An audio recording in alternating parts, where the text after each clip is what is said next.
Hello guys, কেমন আছেন সবাই? আশা করি খুব ভালো আছেন। নতুন একটি ভিডিওতে আপনাদের স্বাগতম। আজকে কথা বলবো জননায়কন, হিন্দিতে নাম হচ্ছে জননেতা, এই মুভিটি নিয়ে। এটি হলো বিজয় থালাপাতি বিজয় যেটাই বলো, তার লাস্ট ফিল্ম এইটা। তো গাইস, এইটা নিয়ে সবাই এক্সাইটেড, একবারে তুঙ্গে। তোমার বিজয় থালাপাতির লাস্ট মুভি এবং কি হতে চলেছে সেটা নিয়ে সবারই সম্ভাবনা অনেক হয়েছিল। যখন এটা 2025 সালে তোমার টেইলার টিজার এসেছিল, তখন সবাইকে বলে দেওয়া হয়েছিল যে এই মুভিটা তোমার রিলিজ পাবে জানুয়ারি মাসে তোমার 2026 সালে। তখন এটা রিলিজ হওয়ার কথা ছিল 11ই জানুয়ারি, কিন্তু তোমার পলিটিক্যাল বিভিন্ন ঝামেলার কারণে এই মুভিটা তোমার আটকিয়ে দেওয়া হয়েছে, সেজন্য তোমার এই মুভিটা রিলিজ হতে পারেনি। তো এখন রিলিজ হয়েছে। তো আগেই বলে রাখি, এই মুভিটি হলো ভাগবত কেসারি, তোমার নন্দামণি বালাকৃষ্ণার তোমার 90 থেকে 80% প্রায় রিমেক বলতে পারো, একবার পুরো একটা মুভি রিমেক বলতে পারো। তো এইটা আমি একদমই আশা করিনি যে ভাই একটা রিমেক মুভি বানাবে, সেটাও লাস্ট ফিল্ম বিজয় থালাপতির, যে তার মুভি ক্যারিয়ারে এতগুলো ভালো ভালো মুভি আছে ভাই।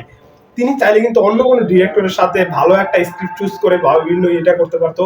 তো এই মুভিতে ভাই যে কি বলবো, তোমার জননায়কন নিয়ে যে তোমার বিভিন্ন রকম বিভিন্ন শোনা গেছে বিভিন্ন কথা ভাই। তো তারপর লিকও হয়েছে এই মুভিটা, তোমার একবার ফুল এইচডি প্রিন্টে লিক হয়ে গেছিল ভাই। তোমার প্রায় 1 থেকে 2 কোটি মানুষ প্রায় দেখে ফেলেছিল এই মুভিটা।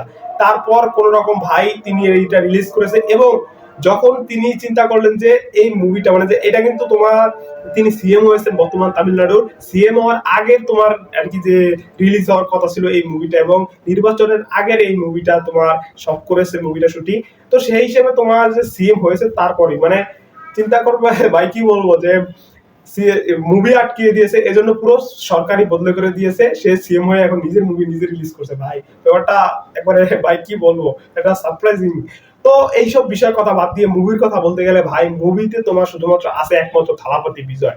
তো আমি যেরকমটা বলি যে মুভির পজিটিভ দিক নেগেটিভ দিক কথা বলি, তো এই মুভি বিজয় থালাপতির লাস্ট মুভি, এটা হলো যে তোমার বিজয় থালাপতির যারা ফ্যান আছে, ডাইহার্ড ফ্যান, তাদের জন্য একটা স্পেশাল মুভি, যেটা রিমেক হোক যেরকমই হোক ভাই, খারাপ হোক ভালো হোক, তো সেই হিসেবে তাদের একটা শেষ মুভি হিসেবে ভালো একটা মুভি উপহার দেওয়া উচিত ছিল বিজয় থালাপতি। তো সেই হিসেবে আমি নেগেটিভ দিকের কথা বলে একবারে রিভিউটা খারাপ করতে চাই না। তো সেই হিসাবে বিজয় থালাপতির এই জায়গার মুভিতে মূল হলো ভাই শুধুমাত্র বিজয় থালাপতি, আর কিছু নেই মুভিতে।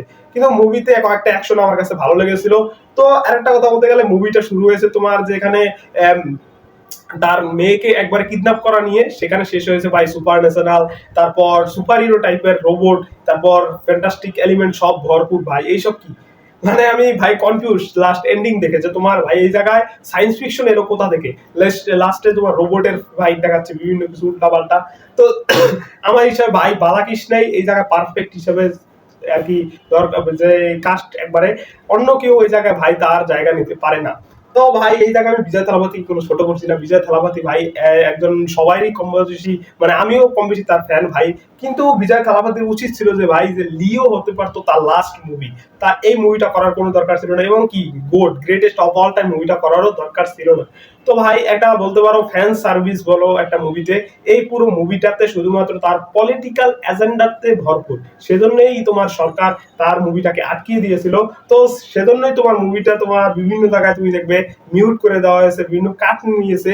তো সেই হিসেবে মিউট করুক যা করুক ভাই, মুভিটাতে তোমার মোটামুটি যা দেখিয়েছে সেটা বোঝা যাচ্ছে যে পলিটিক্যাল যে কাহিনীগুলো দেখানোর চেষ্টা করছে, মানে বিজয় থালাপতিকে পুরো এটা সিএম হিসেবে তাকে উপস্থাপন করবে, ওরকম একটা বিষয় এই পুরো মুভিতে ভাই। তো চাইলে তোমরা বিজয় থালাপতির মুভি হিসেবে দেখতে পারো। আমার কাছে তো ভাই এভারেজ একটা মুভি, তোমার কাহিনীর কোনো গরমিল পাচ্ছি না আমি। শুধুমাত্র বিজয় থালাপতিকে এই জায়গায় সিএম হিসেবে উপস্থাপন করে তাকে বড় হিসেবে দেখিয়ে সেটা করেছে। তো মুভিটা ভালো, একটা পলিটিক্যাল দিক থেকে বলো সব দিক দিয়ে মোটামুটি ভালো দেখতে পারো ভাই। আমি এই জায়গায় বিজয় থালাপতিকে ভাই নিয়ে কোনো নেগেটিভিটি সরাবো না বা কিছু বলবো না।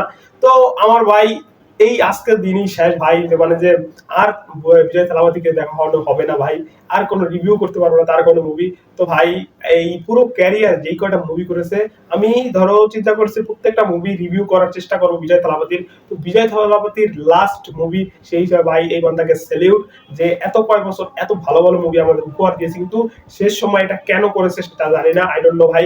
কিন্তু মুভিটা ভাই ভালো লাগেনি অতটা, কিন্তু তার বিভিন্ন মুভি আছে যেগুলো অস্থির একটা মুভি। তো তার এখন পলিটিক্যাল দিক দিয়ে তিনি এখন চলে যাবেন, তার সিএম এখন হয়েছে, শেষ তার পলিটিক্যাল দিক সামলাবেন। তো মুভিতে মনে হয় না আর আসবে, ব্যাক করবে ভাই। এটাই লাস্ট ফিল্ম তার জীবনের শেষ, এন্ড অফ দিস সিনেমা ভাই।